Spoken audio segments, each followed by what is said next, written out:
Hello, welcome back to another Fires channel. I'm Jacob from Jacob's Book Squatter, and today we are here to talk about my idea that we're going to do in this vlog.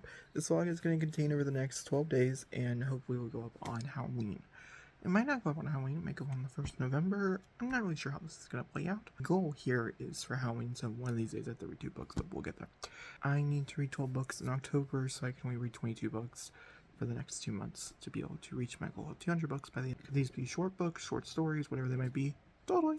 I'm open to whatever. Mostly over the course of the next 12 days, though, I plan on reading more scary type of books. It's not pertaining to that. I could read whatever I desire. Either way, that's the plan for this video. I'm also planning on watching a horror movie every day as well for the next 12 days to stay in this spooky mood.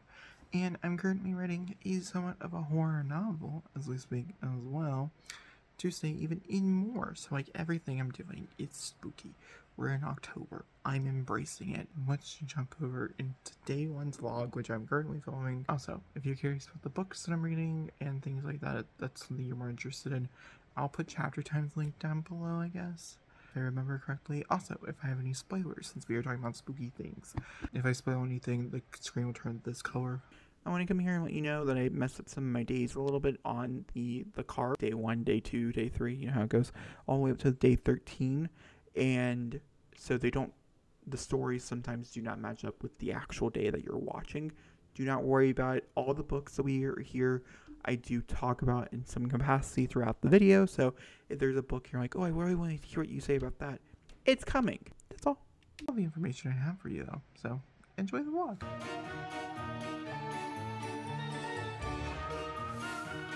Hello, welcome to day 1. I know, like I said, as I haven't really started filming it. Today is October 19th. I did do some writing this morning. I think I wrote maybe 1,000 words. Movie I want to watch tonight? I don't really know. I'm interested to figure out what horror movie I stumble across. I might rewatch Scream, either the 2022 one or the Scream 4. So I guess Scream 5 or Scream 4. Here recently as well, so maybe I'll dabble into a more nostalgia feel for me. I don't really have nostalgia feels towards the Halloween franchise. I was much more a Freddy kid or a Ghostface kid growing up. So maybe we'll go into those paths. I don't know. We'll just have to wait and see. I'm also in a very big zombie mood, so maybe I'll spend the next 2 days watching Zombieland and Zombieland 2. That could be kind of fun. I don't think I've ever seen Zombieland 2. By the way, I am starting day 1's book. It's Clowns in a Cornfield. It's about a girl. A tragic accident happens, and her dad has to move out of this town to move into a small town where there's a cornfield, and I'm assuming there's a clown. I'm also under the idea that this is a slasher, so let's hope my brain's not dumb. I'm not trying to have any expectations as a slasher or anything like that. I'm just expecting there to be slashery vibes, and that's where I'm at. We'll see where the day takes me. Because I'm trying to vlog and stuff, I'll probably update you guys when I'm about halfway through this book. And we'll read the first one today and the second one tomorrow. And I might throw in some extra books. I have a few short things I want to read that might be thrown in here. Jeez.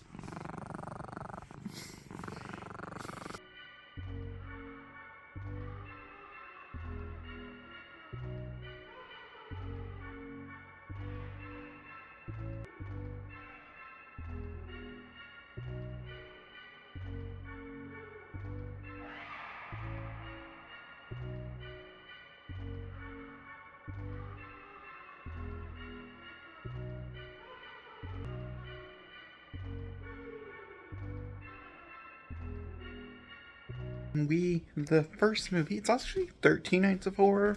Don't ask me why I made the mess up, but it's fine. We chose 47 Meters Down to watch this evening. That's what we picked. 5 movies of the whole thing.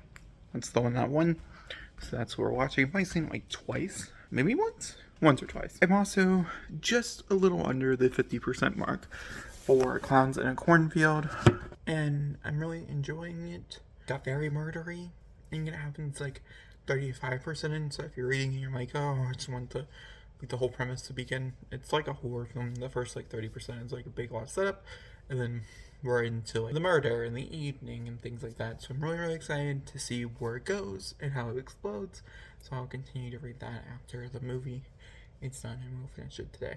So yeah, this first one, like I said, follows our main character. I still can't remember her name, but that's fine. Frenzo the clown comes to life. Supposedly, we'll see what actually happened, and he is now murdering people in the town. No, I'm gonna go back to the room. I told Stuart I'd give him a call. Bring me a drink back, thank you. Yeah, you wish. Thanks, that. What did you think of the movie? Never go on a boat. Did you enjoy it? Yes, but never go on a boat. Okay. Avoid the whole problem and just don't go on a boat. Don't go to a place where they can put you on a boat. It's her consensus. I think we settled on a 3 out of 5. We both liked it, but I did like it. I jumped. I don't like the sharks. it was a shark movie. It did have its big climax. I did not like the lack of other marine animals in the water.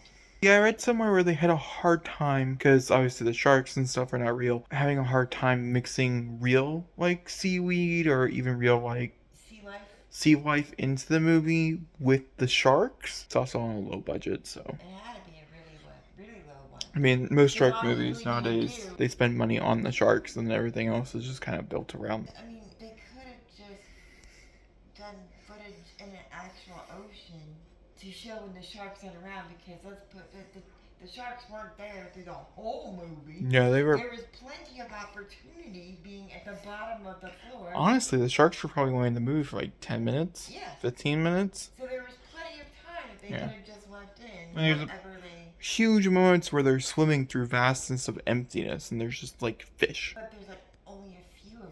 No, There's the no parts schools. you weren't looking at Oh yeah. had bunches of fish. But wasn't that whenever the big shark showed up? Yeah, right afterwards, yeah. Yeah. So I mean, that doesn't count. That's where I set my ears down. I'll update you guys when I finish my clown book.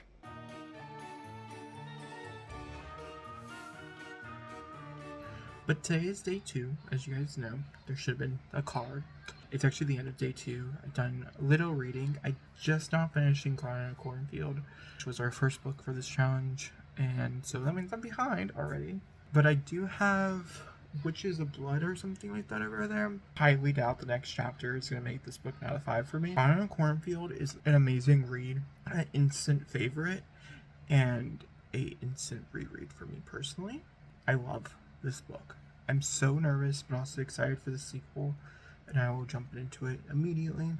I will also be reviewing Midnights by Taylor Swift tonight. I'm going to listen to it and then pick my favorite like revenge-y song and listen to it while I do some writing. I know it's not exactly going to be writing on the day, but I'm starting to get some writing done as well. The best way I know how to describe it is it's like a horror film. The first 30% is basically all set up. Most of the events that take place in this novel actually do not pertain to our main character and stuff, the events, the actions, the fallouts, but they happen around our main character, which is fascinating. It's very fun. It jumps around to a few different characters and a few different points of view, and I think it does it very well. The writing is strong. It's brutal, but it's not like overtly gory that I think anybody could read it and be fine.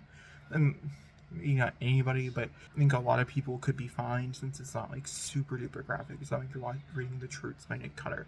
You're still here and you're still experiencing the violence, but you're not. It's like super. Most chapters have 1 or 2 death scenes in them once the deaths start to happen, which was really fun. The beginning deaths are really like iconic, and then there is a few twists and turns, which I think is expected. It does have your villain monologue in it, but for the type of book that it is, because it is like a slasher, I think it works really well, and I think it does pertain to it. I never once sat here as like I'm gonna solve who's killing these people. I also never once realized if anybody was actually killing them, or if maybe the clown was real. I wasn't really sure about this, and so I'm gonna keep it up to you.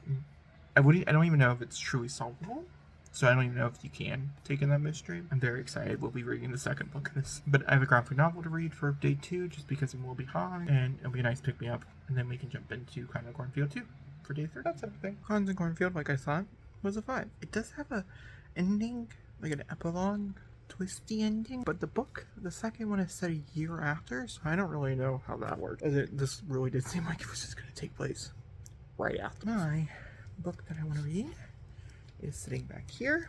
It's called Over My Dead Body by Sweeney Boo. No idea what it's about.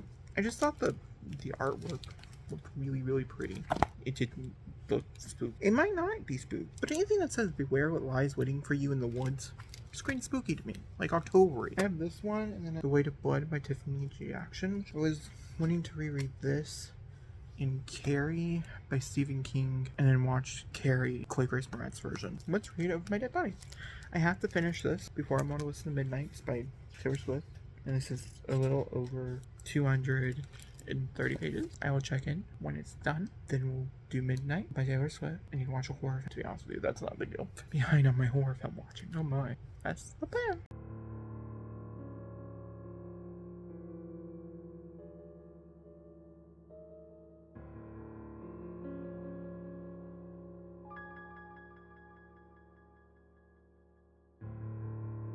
Okay, I made some decisions. We're gonna watch two movies tomorrow, so I'll take you along for that journey. But at least for this evening, I have read Over My Dead Body, which means that we did accomplish reading 2 books. So day 2 was, yes, a success. This follows a school of wizards who one of their students goes missing, and most of the plot takes place of trying to find that student, with a undercurrent plot that takes place in the 1800s. And it was really well paced. Characters really extremely likable. Main character Abby, super good. That the witchcraft was really, really cool, and some of the world building was also really cool. Very minimal world building, but what was there I enjoyed. I liked the writing a lot. I would read more from this author, and I would read more if this ever became more of a series. There is somewhat of a tag-on ending that I think could lead into a sequel that I would definitely pick up. Yeah, if you like witches, you like dark academia, you enjoy school settings and stuff, missing people, this is the book for you. I ended up giving it 4.25 stars. Can't really explain why that's the rating I went with, but that's the rating that called to me. So now we're moving on to Constant Cornfield 2. That is for day 3. So I'll see you guys all then.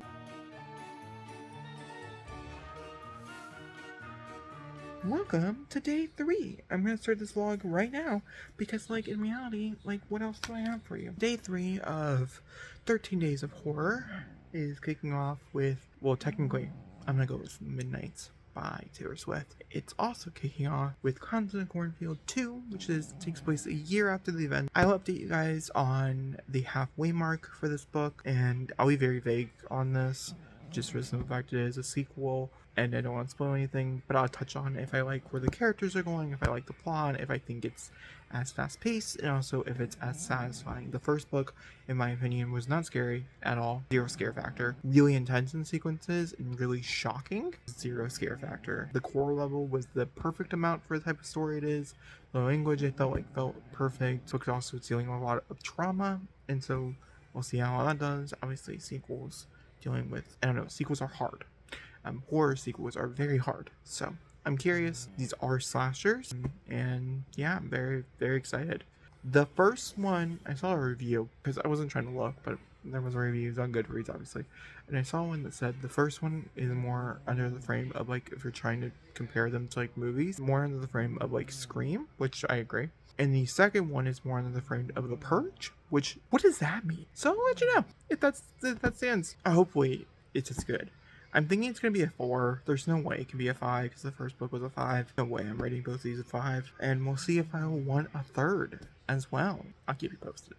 Alright, I want to come here and update you guys. I did end up listening to Midnights. The song seemed to pop off, at least on Twitter. At least when I last looked at Twitter for it, was Labyrinth, which is the 3rd to last song. It didn't hit me as hard. There's a few lines in it that I think really do resonate with me, but I think maybe 6 or 7 more listens truly starts to grave. The songs that truly made me send rushes through my soul, transcendent, to the point where I was like, maybe Midnight is my era. Kind of where Folk War was my era. I love Evermore, but Folk War hits me every time, you know what I mean? Reputation hits me every time. Reputation's a book that was now written by an extremely racist author, so Reputation's hard. I'm really excited for that re-release, so I can find a new love with that. But I'm pulling up Spotify as we speak right now, as I do have a few that were the ones. Maroon, guys, no words. It reminded me of Mirrorball. I don't really enjoy Mirrorball as much. I do now. Concepts, meanings, that shit like that. But Maroon, that's the shit. oh my, you're on your own, kid? That's also the shit. Those were the first two ones that I was like, oh my god, give me it. And then you have like things like Midnight Rain, which was really weird. Not really sure. Snow on the Beach, featuring Lana Del Rey, felt very much more under the line of a Disappointment collab. The biggest fan of Lana Del Rey. I don't mind her music, but I don't love her music either. And with this one particularly, I was really excited. And I was really hoping to go down more of the Exile route and not like Time or how I pronounce it in other collabs that she's had in the past. And sadly, that was not the case here. Or like the Ed Sheeran song Run or something along those lines on the Taylor's version of Red. So yeah, she was mostly background vocals. She harmonized really well with Taylor, but ultimately I feel like it was a dud. I think that was consensus on the internet as well. Here's what my sister says. Question also broke me in the best way. Billy Anti shit. We all knew it was gonna be good. It was. Bejeweled, like I said, was really weird to me, and then I did enjoy Karma, Sweet Nothings, and Mastermind as well. The only ones I don't have heart on the first listen to is Lavender Haze, as it keeps throwing me for a loop, I tell you. On the Beach, Midnight Rain, Bejeweled. Everything else has a heart by him. Obviously, I don't have the Target version, so I can't review the bonus song, but hopefully it's good for anybody who can listen to it. They'll eventually get put on here as a deluxe track. Different note. That's Midnights. I am currently 20% into Clowns in a Cornfield 2 Friendo Lives. I think the title is perfect. I was supposed to be like, I don't know how much I like it. But like when you think about these, I am enjoying the representation. I'm enjoying how trauma is being used and sensitivity stuff. It's still very true. This isn't like Final Girls or things along those lines. So far, so good. Very intrigued, very interested. I'm about to hit that 30% mark. And so I'm assuming that we're about to turn into a bloodbath. I don't know. That's where I'm at. Those are all my updates. Alright, going to give the last check-in for the evening. I'll be back obviously tomorrow. We're about halfway through Clown and Cornfield 2, Fredo's Revenge, or Fredo's Live. Basically what we have here is a very interesting story which I've already touched on. So we're going to be talking about a slight spoiler. The screen is going to turn black and white. If you guys want to read this book and you guys don't want any spoil for anything whatsoever plot-wise, please just skip ahead to when the screen is not black and white, and I'll give my non-spoilery details. Then, there's two characters named Cole and Rusty, who play big parts in the first book, almost like Cole was almost a pseudo-like love interest for the main character, and he ends up in a relationship with Rusty. The main character is pretty cool with it, and nothing bad happens in that regard. Still, nothing bad. They end up breaking up because Cole is a massive dick. And I don't really know if that's even like the case here, because like it's such a very complex dynamic. I saw a Goodreads saying they gained off like 46% in because Cole was just overbearing, really bad, and they're just mad about the relationship itself. Not the story, but the relationship. And I can understand that. I'm going to persevere because I think it's such a very intricate and interesting way to do a gay romance in a slasher novel that I've never seen before. So I'm interested to see if the nuances are here. They did just break up. I do think we're going to come back together in the end, and I'm supporting them all the way unless one of them dies, which is also possible. And I also don't think, we'll see how it affects a character, because that's like Kill Your Own Gaze is the affecting of you kill off like a character in order to move the plot forward for either the love interest or a friend or the whatever it might be. And so we will see if that ends up being the affection here. I don't know yet. We'll see how we feel. While I have you on spoiler talk though, I do wish her dad died, and I do wish her dad does die. I would like some very big consequences coming out of this novel. I want some of my faves to die. Just what it is. Alright, non-spoiler people. I think my only issue so far that I have with it, and we'll see if I'm rewarded, for instance, what is that called? Heart with Chainsaw, I think I ended up giving like 4.5 out of 5. Had a very similar issue. Sequels are hard to do, especially to slashers, horrors. I can understand why this is labeled as a purge, but I would more say it's like under Halloween Kills so far, but without the body count, and I really do hope the body count comes in. It just hasn't happened yet. I'm hoping for that switch. We've had a little bit of teases and stuff, but they're more prepared for the events. I'm curious, I'm excited, but we'll just have to wait on the reflection. I will update you guys tomorrow, obviously with the final 50% in. That's it. Hello, this is still day 3. We're going to be finishing Clowns in Cornfield 2, Friendo Lives, which I'm very excited about. Curious to see what's going to happen in the story and so forth and so forth. And then, if we have time, I wouldn't mind starting our next big book, which is Ring Shout, which is tomorrow's. I have no idea what this is about, but it's been on my radar for a while now, and I'm also looking for a novella collection to read. I had one that might work, I did start Silent Hill, the movie, like an hour left of that I need to work through, so we can check that off the list and I'll review it. Silent Hill was like ooh, that sounds fun. That's everything.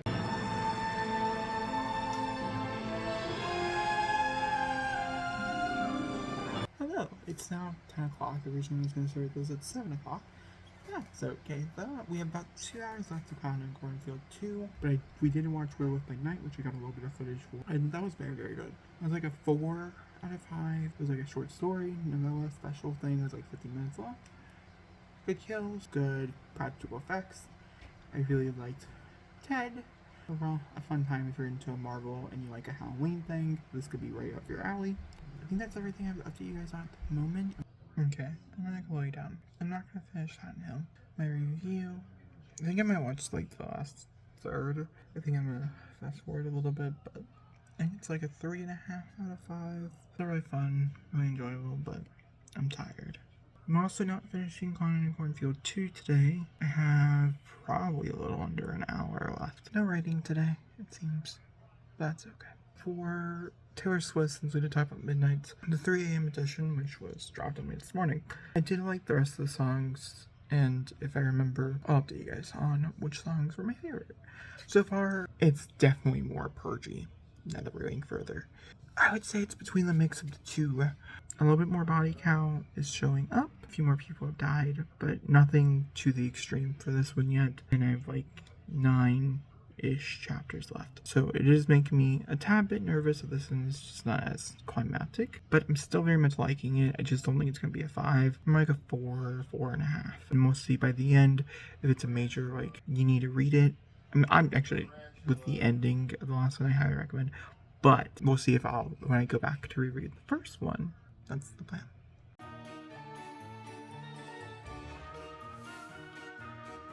Hello, it's now 4 o'clock. Obviously, I've been staying up really late. Last night I went to bed, made to go to bed early. Ended up watching the first 2 episodes of Peripheral, finished Silent Hill. I think we're going to watch the second Silent Hill today, because I'm just curious. It's on HBO Max, so why not? I don't know. Once again, we might watch 2 horror films tomorrow, because at the moment, or maybe 3, Monday. I don't know. At the moment, I'm trying to catch up on Game of Thrones. I'm behind. I'm on the 3rd episode now. Today, the plan is to watch the first 5 and then watch the next 5 tomorrow because the final episode comes out tomorrow. So, that's the plan. So, I'll keep you posted. But we are going to be reading Clown and Cornfield 2, and then I might pick up a shorter Ring Shot. It's like 2 hours long. So, we'll jump into that one. Then I want to read Tender of the Flesh, which I forgot about, that I have on here as well. Let's get started. I am on my walk. I don't tend to walk in public, but I'm pretty much alone. And so, some family with a dog, but they don't seem to care either. They're not by me. I'm okay. Essentially, I did finish Clown and Cornfield 2. I landed on a 4, I think. I think it's going to be a 4. It wasn't exactly how I would have hoped it to happen, to be honest with you. I don't really know what the progression here would be. I'm assuming where they would be. Also, because once again, I'm not trying to read these books to figure out any bigger messages or plot twists or anything like that, like who is who or those lines. There is a twist. Like the first book, and this specific twist wasn't that I didn't care for it. It didn't really resonate with me because I didn't really care for the character that it pertained to. That's where I'm at. Like I said, it's like a 4 star. Now we're going in a Ring Shot by P. Daja Clark. Looks like this. And yeah, I'll let you know how it goes. I can't get the prettiness of this water on camera, but like, oh my god. This was so dark. I said time! Oh, I got a bit hungry, and I was like, you know what, we're gonna I liked it. Boyfriend did some beard shaping. I think it looks nice. Let me know how you guys think.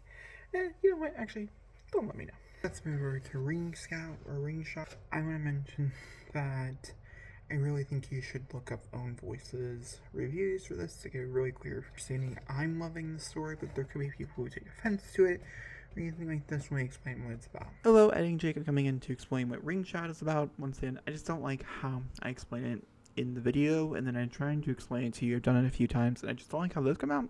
So I'm just going to take a few things outside of the actual synopsis, and we can go forward. So in 1915, the birth of the nation cast a spell across America, swelling the clans ranks and drinking the deep from the darkest thoughts of white folk. All across the nation they ride, spreading fear and violence among the vulnerable. They plan to bring hell on earth, but even the Ku Klux can die.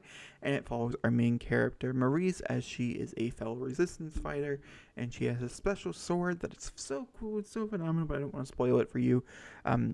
If you want to read the book, and it's about her journey and a ragtag soldier's journey in Macon as a war is brewing, and that's what the book is about. Okay, back into the video. It's beautiful. It's fucking beautiful. I'm obsessed with this book. It is a novella. I think the page count comes out to be like 198 pages or something like that. The audiobook, which I highly recommend. Oh my god, the narrator is so charismatic. It's beautiful. I want to say like 6 hours or a little under 6 hours. It's great. I'm having the best time of my life. Gotta recommend it more.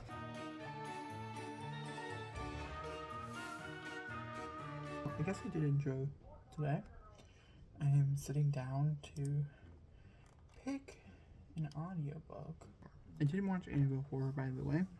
This is the 2003 version. Ryan Reynolds, Chloe Grace Moretz, a few other people. And it was fine. I think I gave it like a 3.5 out of 5 or something like that. Fun one. Watched for a long time in my life. I think we're gonna go with Goddess of Filth by V. Castro. I've never heard of this book before. Horror novellas on Scribd, and something about it just is really calling to me today. It's about 3 hours long, so it's very, very short, which means I should probably be able to get into Goddess of Filth. I don't know the ratings. I don't know anything about the story except that it takes place at a seance. I'll probably update you guys when it's over because it is a novella. I don't even know how long it is. 3 hours is really short for an audiobook. We will see. And then we should be able to jump into my next big book, which will be predominantly read tomorrow. Let's get going. Okay, if you hear any background noise, that would be the TV from my room. But I'm here to review The Goddess of Filth. I don't know how I feel about this book. There's a lot of shit that happens throughout the novel that I just don't think is necessary. Or novella, I should say.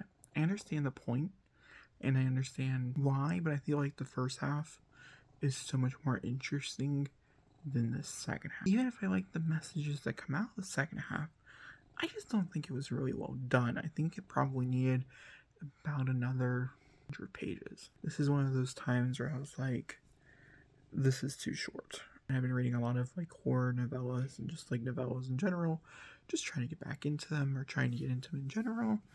And this one just did not click. It clicked in the beginning and then it just like totally fell out by the end.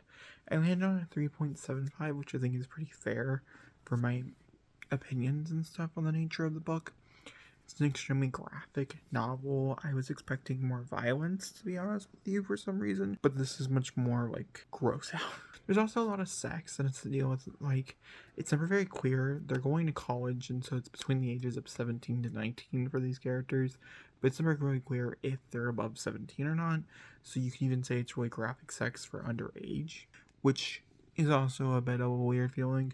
It takes place in Texas, which is interesting. It is an own voice story, meaning the culture and stuff that it discusses. Voice, which is pretty cool, but overall, it's hard. It's about a group of girls who do a seance. Their friend ends up inheriting a thing, and changes the recommendations I have for you if you're trying to read this book and want a movie recommendation to go along with you. I recommend both Jennifer's Body. I think kinda works, but also doesn't. But also, just like I recommend The Craft earlier this week, I recommend The Craft again. I think it's right up that alley. And that's it for this vlog, for this day. It was a very short day, but technically the book was really short. Tomorrow, I plan to read a much longer book, as I am going to bed here relatively. I'm not going to update you guys at all. I'm gonna go watch a horror movie. I don't think we're gonna read The Way to Blood today. It's just not gonna happen. We'll read it tomorrow. I actually don't think we're gonna read a horror book today. I got a book. I've been very tentative to read books that are not horror based. The Alice Oseman yearbook. Like, I feel like this is important for my content. Definitely gonna read it this month, and so it's definitely gonna be vlogged. I'm gonna read this. Talk to you guys soon.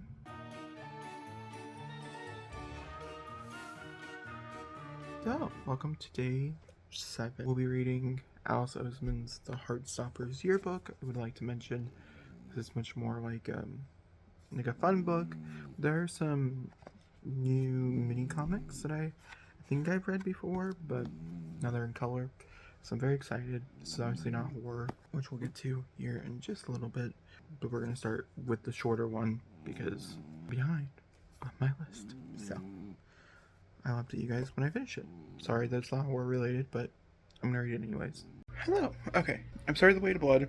I don't really have an opinion yet. I had no idea what the story is about, and now I have somewhat of an opinion, or somewhat of a knowing. I'm gonna continue listening to it as I'm looking for some stuff, because boyfriend has to go to work tonight, so I'm looking for some things for him before he leaves. He's upstairs making food because he's an angel. But I do have a few updates, so I figured before I start listening more to my audiobook, we can get into some of these. First things first, I did read the Heartstoppers yearbook. I gave it a 5. It probably shouldn't be rated. I'd count this as more nonfiction. There's 2 short stories in here. Objectively were fine. Nothing great, nothing bad. I just love these characters. I love the world. I love seeing certain people from Radio Silence again. It's just a fun ass time, and I enjoy it. Like, if I owned this, I would be tearing out pages. I'd buy like 2 copies. 1 copy where I could hang up some of the artwork on my wall, and another copy to like to own. That's how I'd purchase that book. That being said, I also chose my anthology. Been going back and forth on a few here, and I finally got Monsters and Slashers. I think this will work out better. It's an audiobook. I can work through them. It's a funner time. So we're gonna go with Monsters and Slashers. Like I said, I still kind of want to read the poetry one if I have the time or a chance to sit down to read it, but Monsters and Slashers is a big one that I want to get to. I have no idea what this is about. There is no introduction, which is a little annoying. I like a good anthology with an introduction if it's not super spoily for the stories that are being told. Sometimes they are, and I have a feeling maybe the other has like an author's note or something to explain why these specific 12 stories were collected. But there are 12 or 14. There's 14. We're going to read 2 a day for the next 7 days, and then we'll quiz out. So today we'll read the first 2. I'll review them as such. If I have titles, I'll tell you. If not, I'll say story 1 or story 2 in this collection. And that's how it's going to go for the rest of the time. Today I had to watch 2 movies. Yeah, let me go searching and let's read The Way to Blood.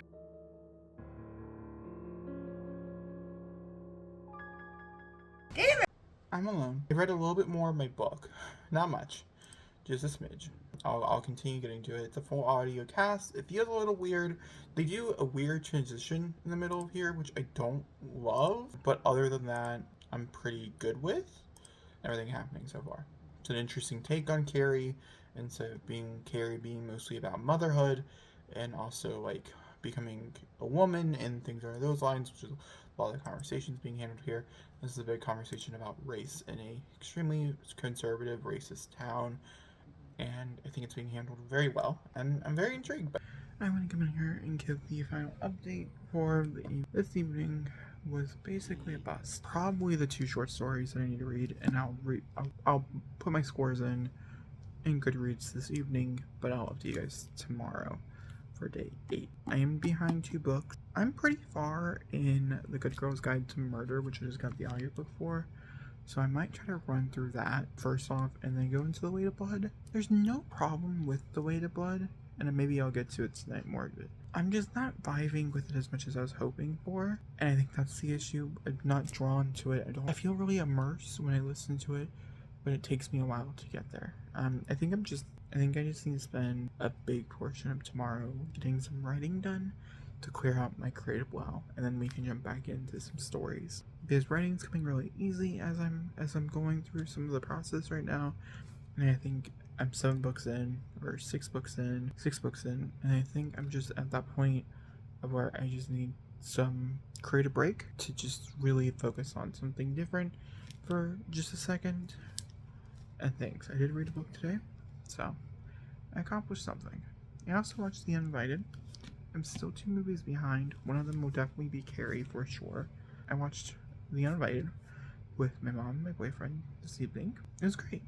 I remembered everything but the final moment, I should say, like the final like 2 seconds of the movie. I remember everything else. Maybe not the actions or the way it all played out, but overall, it's a big moment. I think we're running at a 4 with The Uninvited. It's really campy. It's really fun. It's a good time. I enjoy it every time. So yeah, it might be a 2 to you. It might be a 1.5. It might be even a 3, but it's a 4 to me. It's probably like one of my favorites I've watched so far this month. I'll talk to you guys tomorrow.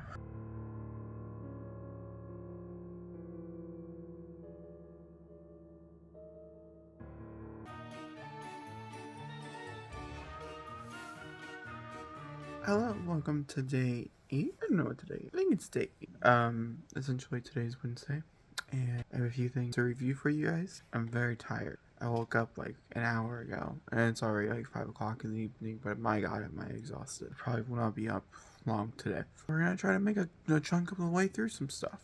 Read some stuff, you know? Oh my god, I mean, lay down. There's this thing where she likes to nuzzle for like an hour and then she'll get comfortable. I read the first 2 stories in Monster Girls and Slasher Boys or something along those lines. They seem like they're retellings or a mix of retellings of 2 properties. The first one was a story that was a retelling of Weird Windows and the Birds, and it followed a group of girls as they believe that they're dealing with a pedophile in their neighborhood, their next door neighbor. The main character's next door neighbor, and he ends up murdering a bunch of birds in the process, and there's some weird shit that goes on. I didn't care for it a lot. I think I gave it like a 3.25 stars. It was not the best opening. I really liked the writing enough that I'd be like, maybe I'd read something else from this author. I can't tell you who the author is, but this I don't know off the top of my head. Or this short story, I wouldn't be like, you need to go pick this up today. Now the second one, which is called Lost in the Woods, I'm pretty sure, was phenomenal. I gave this one a 5. This is a Alice in Wonderland retelling. They specifically reference the original book, which I have read, and also the original Disney classic is the ones that they reference specifically at the end of the story, telling you which story it's based on. So it's more like a guessing game, which is kind of fun. This is obviously Alice in Wonderland. It's pretty fucked up.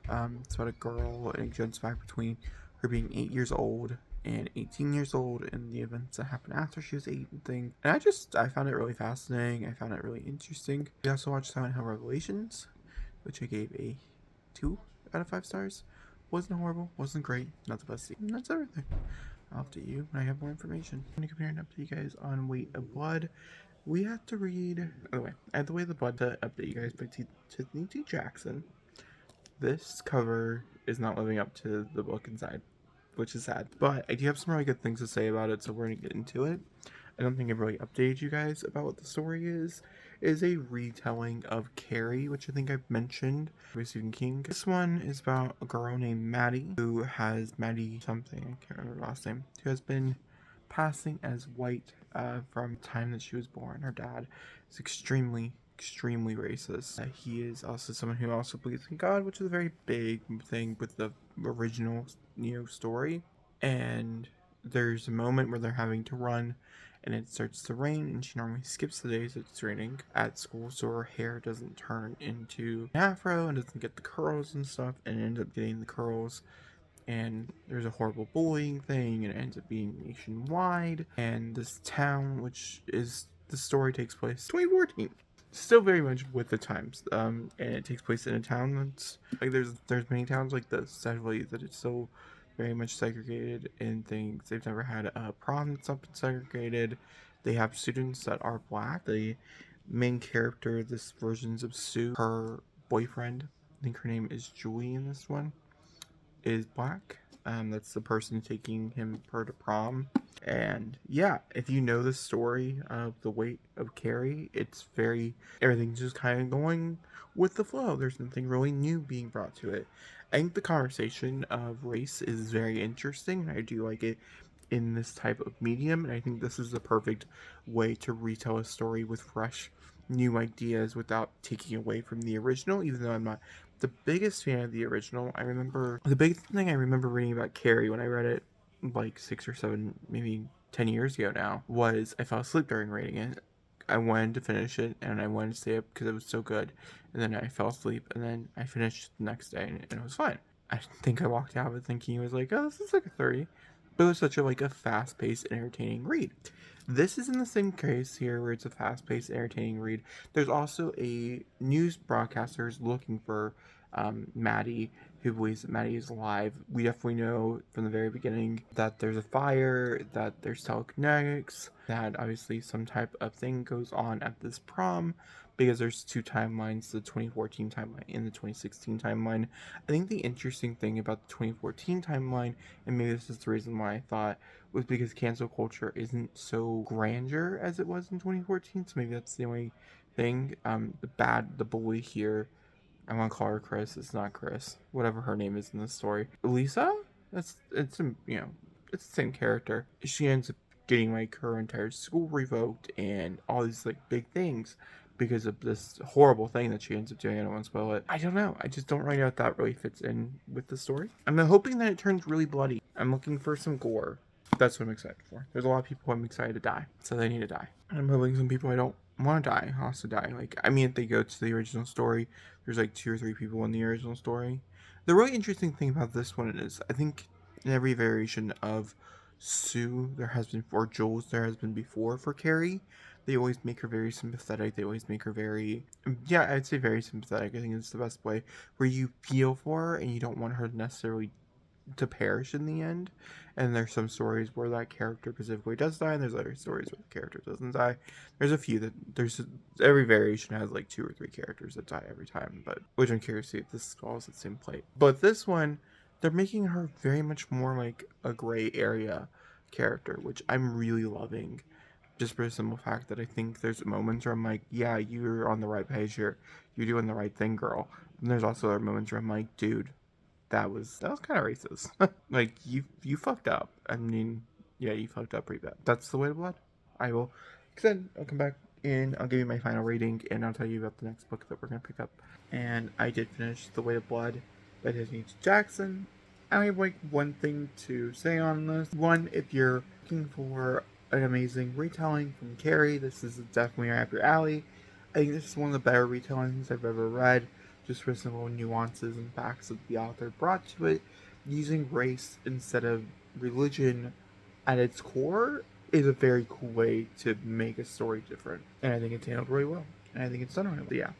That's this one. I gave it 4 and 4. I gave it 4.5 out of 5 stars. There's a romance subplot, and that's all I'll say on it without talking spoilers, that I don't know how I felt about overall. It got docked for it, but it's fine. Not every book's perfect. This is very close.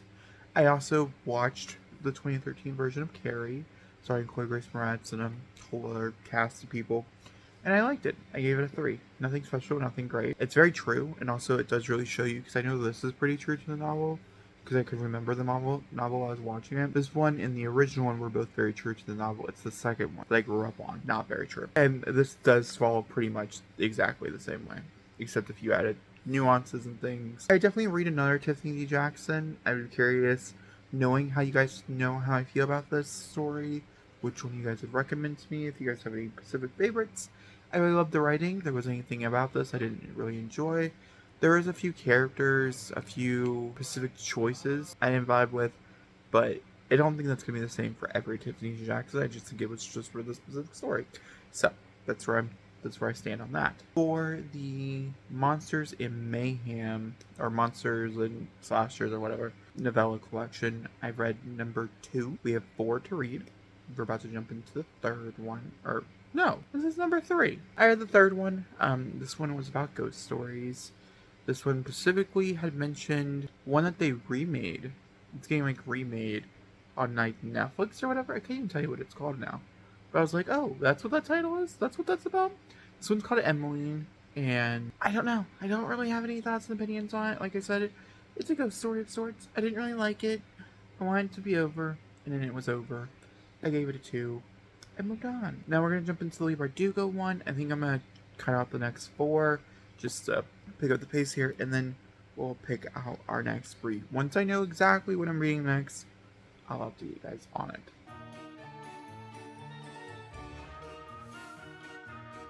Alright, a few new things to update you guys on. I read 3 more stories in this collection. I read the Leigh Bardugo one. I gave it 5 stars. The problem with this one is the writing is amazing, unshockingly. This one has to do with abuse.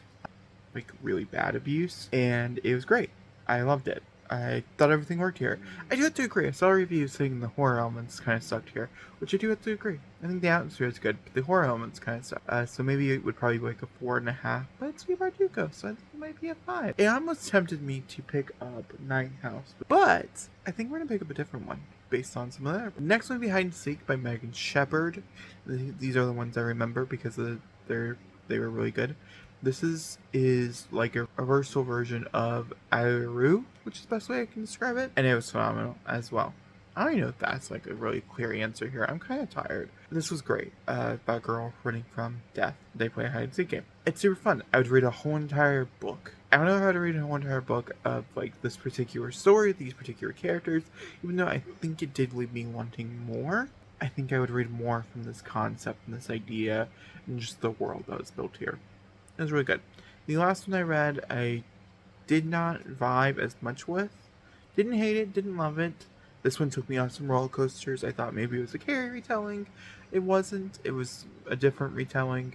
It's about a girl who is getting severely bullied in school, and a guy that she has liked before takes a liking to her. Once again, this is why I was like thinking maybe it was Carrie. Weird shit starts to happen. Weirder shit starts to happen. Either way, I didn't love it. By the end, I'm going to give it a 3.75. As I think the writing was extremely strong and some of the ideas presented were strong, even if I didn't think the entire short story was there. Alright, that wraps up short stories for the day. We've officially hit our 6, so for us, we're caught up. And I'm about halfway through the collection, which is great. I do know I'm going to read Woke, a young poet's call to justice. This is another anthology, but it's very short. It has stories written by Mongail Brown, without Sato, Olivia Gatwood, all throughout. It has a foreword by Jason Reynolds, like literally all my favorite people, and a story about. It's really interesting. Woke is a word that I have grown to severely hate, and I've only heard it used the term for rightists talking about leftists for like my community or any other community that is against the normal white privileged person. You know what I mean? And I actually learned because my boyfriend, he was like, no, woke grew up in the black as a black word that us obviously as a white people have changed to be a negative meaning because that's just what we do. And it's actually just meant more about like, it's like diversity and all the fun stuff on the back here. And you know, it's just like it's a generalized word that people would use in the conversation of being like, oh my god, you're so woke. But it wasn't used in a negative light, like, oh my god, you're so woke. And I guess in a way, if you take out the assholes, it's still being used in a positive light, because like sometimes it's a good thing to be woke. I don't know. It's such a mixed bag. So I'm really excited to read this collection, or this very, very short little thing. There's illustrations, like 50 pages long. I'll let you know how it goes. And I think it'd be kind of fun. I want to come in here to you guys as I have a book. I'm decided for the next few ones I'll record to have someone choose the next 4 books. But my mom picked number 3. I listed them 1 through 5 and they got to choose. My mom picked number 3, which is A Good Girl's Guide to Murder. Girl's Guide to Murder was actually my fallback pick after I finished what I was going to read today. But this is now our number 1 pick. I read the first 32% back in July. I'm pretty familiar with the story. I don't think I need to start it over. So we're just going to jump into where I left off, which is about chapter 5. This story follows our main character as she is solving a murder that she strongly believes was not committed by someone else. Yeah. And the person, so she's doing like this whole podcast thing. It's a fun time. I heard the audiobook is phenomenal, which is really good. And he's like an outcast because they all believe he murdered this girl. And she's slowly figuring out that maybe this isn't exactly what happened. Maybe this was best for the town or something along those lines. It is book 1, so I'm assuming whatever my rating here will be kind of quick and short. I had this feeling that I think I might be doing A Good Girl's Guide to Murder entire vlog where I read all 3. Not back to back, obviously. So I think I'm going to start filming that as well in a more spoilery fashion. I don't have spoiler thoughts for the first 30% of the book, but that's the plan. Alright, vlog. I have 2 updates for you. I read half of Woke. And then, my thing got done and my boyfriend woke up. I just have yet to go back to it, but I'm like 28 pages in, which is about halfway. And I'm really liking it. A lot of stories in here. A lot of poems, very inspiring. Very much, obviously, written for a younger audience. But I think anybody could pick it up and enjoy it for sure. And learn things. Also, the learning what woke means, which was, the opening. So we have an introduction from Jason Reynolds, who I adore. You know I love a Jason Reynolds. And that's all about speaking up for yourself no matter what. And then it says what does it mean to be woke. And it's beautiful. And then it jumped into several poems. Starting with Olivia Gatewood, is that right? Or no? Starting with Monogamy L. Brown, which I've never read from before. And I'm very much interested in picking up more of her poetry for sure. I'm assuming that's a woman. I'm here saying it's a woman, and yeah, it's a woman. I've not read from Theodore Taylor yet, who also, looks like he might be an artist. Then we also have Olivia Gatewood, who I'm just now reading from, but it looks gay. It's been very inclusive across the board from everything, every walk of life, so very much learning things there. Then I have an update on this book, the murder book. I am super tired. We are 56% into it. I really can't tell you anything except I know I'm right. I won't find out here, but I know I'm right. And this makes me very excited, and it does make me want to pick up the next book immediately, I have a feeling. And I'm going to want to binge this whole series over the next 3 days, but I can't because I can't get them. So, it's going to be a waiting game. But I'm very excited to continue onwards. I am going to be filming a long reading vlog for them. I have started, about to jump over into that. But just know, it's a 5. I think it was a 5 to begin with, and it still feels like a 5. It could be less than that depending on the cliffhanger or the left open question that I'm obviously knowing are coming. I'm just, depending on how I feel initially, it could change. But at this very moment, it feels like a 5. It feels like a brand new favorite series that, depending on how it plays out and how the next 2 books play out, it could be a constant reread series, which is fun. This book is very fun, very light. This is about a girl who is murdered, supposedly, and this girl for her senior year picks up a project as like her final project of the year to solve the case of this murder because it was never solved. A guy was basically, the boyfriend was like, "You're the one who did it," and they kind of just stopped at that, but they had zero evidence. They couldn't trial him or anything like that, and so she's basically trying to make sure, like, saying that he didn't do it, and these are the reasons why, and it's very interesting, and it's totally a game you can play along with, which is really cool. It's a little outlandish, so it's like you can't see every answer, but there's a few answers that I did see coming, which is really fun, because I did piece them together.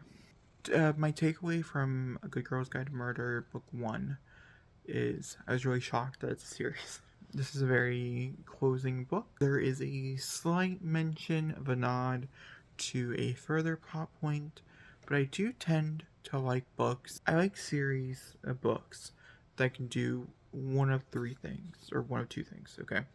And these are things that when I'm writing a story, also tend to do if it's a series. Is that I think each book needs to be its own entity, so your reader can feel satisfied by the end, because I hate entries that feel like dissatisfying.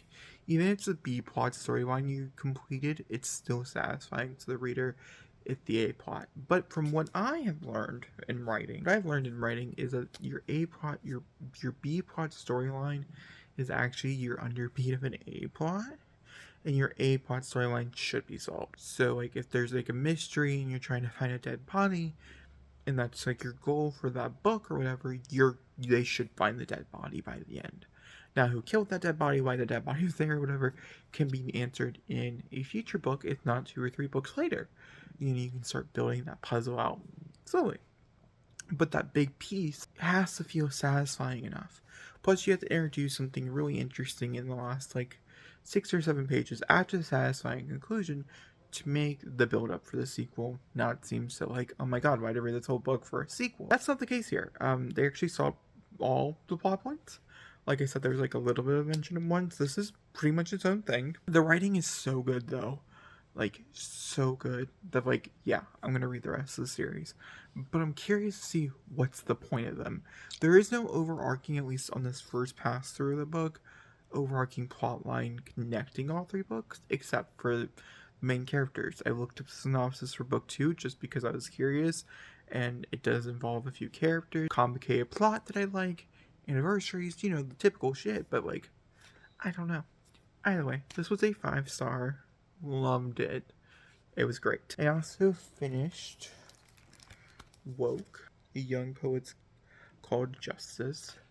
I'm rating it a 5-star on Goodreads. I don't rate books like this normally. It's just more to get the word around, being this is phenomenal, read it to your kid, blah, blah, blah, blah. And I agree with all that. I agree, you should read to your kid, you should do all the fun stuff. There's poems in here, just about every degree of life, and every struggle you can go through, and why it's important to embrace the people that are different from you, and why it's good to be around culture, and why if you're stuck in this head of your own knowledge, you're gonna get nowhere in life. And it was great, and I really enjoyed it, and it had some very good lessons that I think anywhere between, I'm gonna say 7 to like 13 really good knowledgeable lessons in there. It's a pretty big age range too, which I really like, where most people would like it. I'm a big believer. Tell your kids there's racism in the world early. The book that my boyfriend picked for me, his number was 4, which was technically 5, because it's whatever. The next book is Tender of the Flesh, based on the 2 short sentences that I read. I think that's a tomorrow book when I'm more awake. So we're gonna pick that up tomorrow.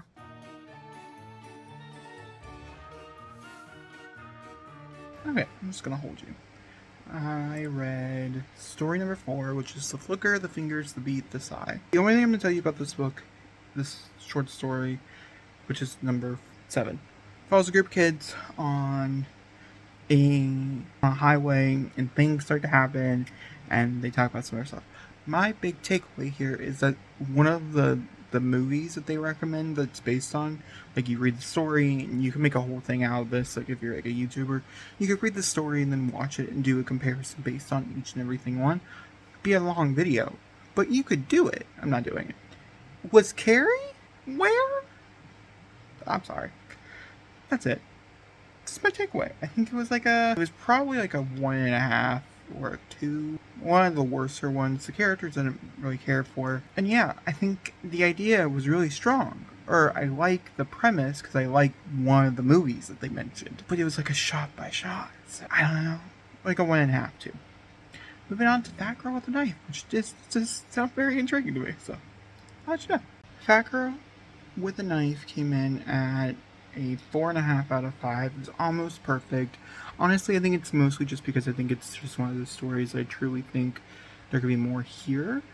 A big thing about it would be that I personally had with it was I thought the main character in the beginning was extremely unlikable and then turned very likable by the end, which is really just amazing in my opinion.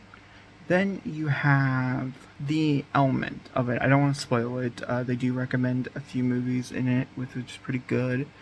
It's definitely not what you expect, which I really, really enjoyed, and also made me want to write. Now I'm going to move over. I'm still working on book stuff for my friend.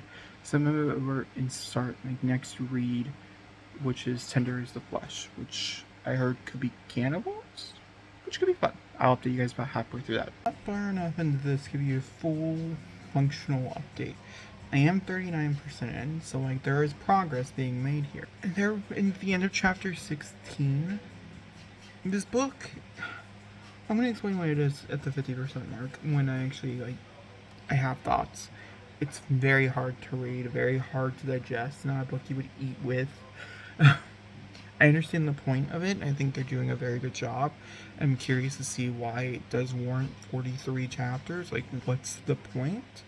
What the big thing here is? Because, like, I get it. Like, I think this has been a great short story, maybe.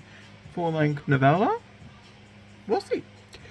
But, that being said, there's, like, this ending of chapter 16, this is a slight spoiler, is, like, 2 paragraphs long of like a childbirth, like a child dying in a way. It's so beautiful. It's one of the prettiest things I've heard all year. Augustina Bertzolitza? I don't know how to pronounce her last name. Phenomenal writer. Disturbing as fuck. I don't know. I don't think. See, I'm reading it and I'm like, oh, I've written some pretty disturbing stuff in my life as well. It's because I think it's really interesting to think about, interesting to like percolate or whatever, to work through. Obviously, you have horror writers and horror authors and stuff like that. So this makes sense. This is, I would count as a horror novel as well. But I don't know if I could stay in this world. I don't know if I would want to stay in this world to be a writer. I think this has been an idea that I would have had. I wrote a short story for and I moved on. I don't think I would have stayed here. The book's not that long either. It's like 200 pages. But yeah, over 200 pages. No, not that long. At least not yet. Characters are interesting. World's functional. But yeah, I don't know. I'm gonna come in here and give you guys. Are you okay? I'm on edge. Why? I have no idea. I don't know. It's not even the book. Like the book I'm reading, the one you chose. It's not even that scary. It's not scary. It's gross. It's about. Sorry about that? Well, I mean, it's on my list. You just picked a book off my list. It's about humans. Like if humans had to turn into. Oh, it's cannibalism. Yeah, Yeah. but like on a wide scale. Like not like a family of cannibalists. It's like if all animals got a disease that killed humans, and so now humans have to become like the cattle. Yeah, that's great. And it's like really graphic because the whole point of it is obviously to talk about veganism and things like that. So to animals or whatever in these like places, if that's like not the point of this using humans, then I don't really know what the point of this book is. Like why were you made? I'm gonna come here to you guys 10 hour flesh. I got about 50% in. It's this, I don't know. Maybe I'll come back out and I'll finish it later. Maybe I'll DNF it. I can't DNF a book this short. It just makes me sad. It would still go towards my list and I'd still mark it as finished. But I don't know if I can DNF it. I don't know. I'm halfway through it. I'm not vibing. I am vibing. I like the writing a lot.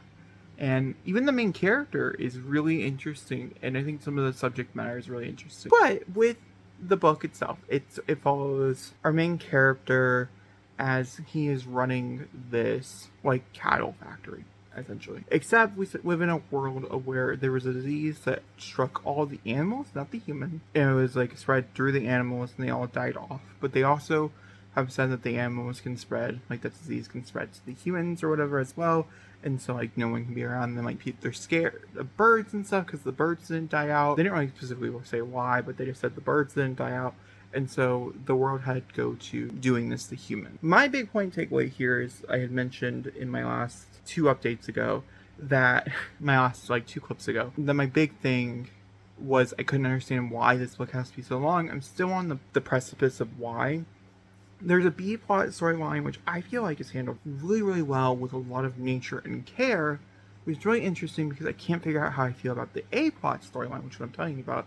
And maybe that's the reason why the book is so long. It's because of this B plot storyline and not even so much the A plot. The A plot is this man, he runs this business and he's going to this business and he like takes around these people and you get to see the workings of the factory, what happens to what they call heads and a few other different words basically representing, you know, humans. That they're naked, they're skinned, there's a whole bunch of stuff, okay? It's really graphic, it's really, really vivid, it has a great atmosphere, it's making me a little queasy, it's doing everything it's supposed to. And I think the only reason why this book even exists is because it's like an activism book all centered around this is what's happening to cows, to pigs, to all this other shit. I mean, there's like a moment where they're like, oh, you can bash them over the head, but they can't die.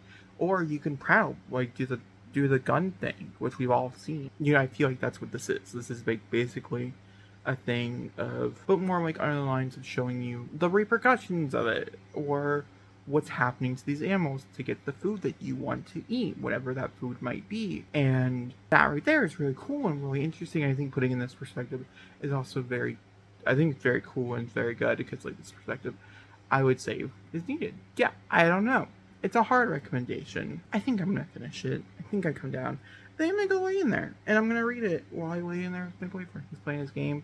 And I'll just do some of my drawings. And who knows, I might jump into my next short stories afterwards. I'll obviously update you guys when it's done. I don't know how much longer I have. I'm assuming like an hour or so left. I will come back when it's done.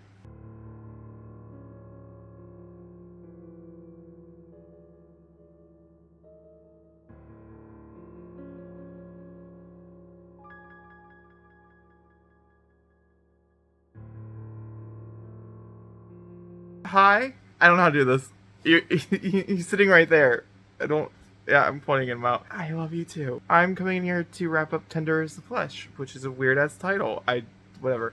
Yeah, this did not work for me. This was a 2. I just understood the message that they're trying to provoke here. Also, I don't understand. There was no point for the pet brutality. We understood the world was bad. That was pretty self-explanatory from the get-go. So yeah, that was a bit too far for me personally. And then I think I'll make a whole video depending on how popular the book is. I've not actually looked yet if on the ending, as I've done a few different times for stories like this. as I don't necessarily technically agree. I still stand by that this should have been a short story. If this was like really, really tiny in a short story collection, I think it would have worked beautifully. Got all the points across without having the brutal rape scenes and the brutal mutilation scenes and like all this other shit that was inside this book. I think it could have been toned down. That was excessive. That was not necessary, and the point was given in cross. And can you just fucking stop? I don't know. It was not for me. I was a little sad about it because I just, the cover is so beautiful to me, and I just really wanted to love it more than I did, as you guys can tell. And I will update you guys as much as I can tomorrow. Tomorrow I'll have a lot of B footage since we're going on hay rides and a bunch of other shit, but that's the extent. Okay, that's everything.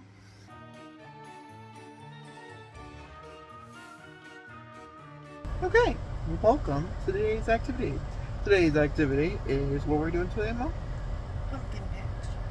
So this includes corn mazes, rides. Food, tree. Yep, that's today's plan. So I will take you along on a journey, and Wings of fire. that's what she's reading. Wings of fire. How pretty is that?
Hi, I want to compare it up to you guys. Yesterday was super fun. I'm not going to explain all that we did. I did, and it took like 2 minutes of time, and it just was not worth it.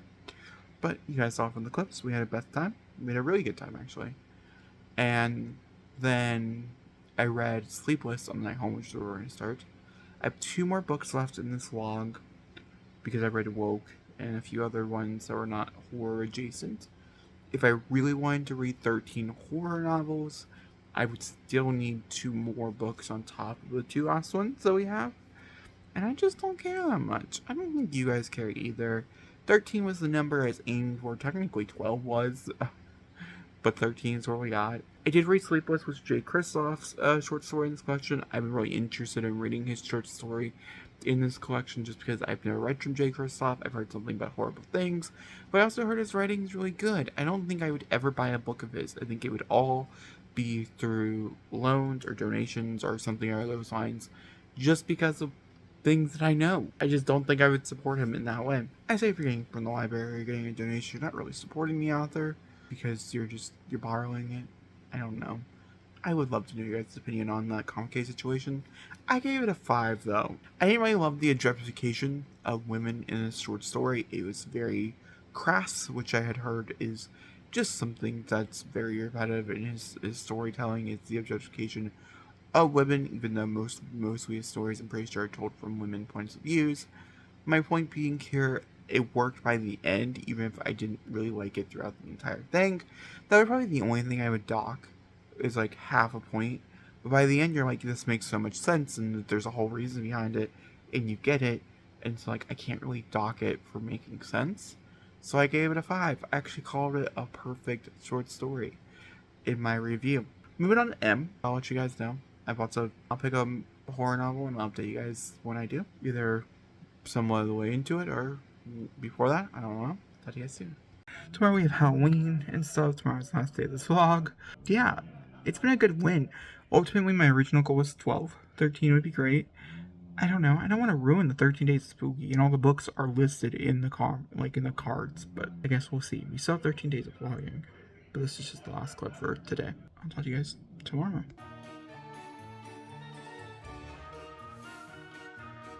Happy Halloween! I woke up kind of feeling shitty. We're gonna take over trick-or-treating. I finished 10 books. The goal is to finish 11. Hopefully I can finish with some more. I'm also reading the first 5 chapters of Twisted Wednesday.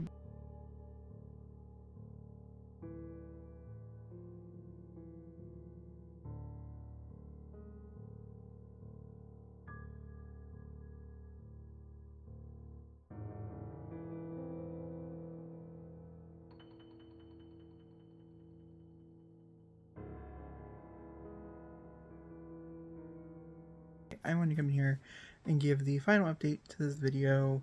We read a grand total of 11 books. I am counting the one that I finished today because we did start it in this video. But just know I did finish it on November 1st. But I don't care. We're counting it. That, of course, is Swasher Girls and Monster Boys. Swasher Girls and Monster Boys is an interesting moment. I am going to talk about the last few books that I didn't get to talk about prior to that, prior to us reading or us talking, and I stopped vlogging because the day was over. So I think I finished off with J. Kristoff the last time we talked. So we have M by Stephen Bockham. M was a British story. It was a cat and mouse murder mystery. I gave it a 4 out of 5.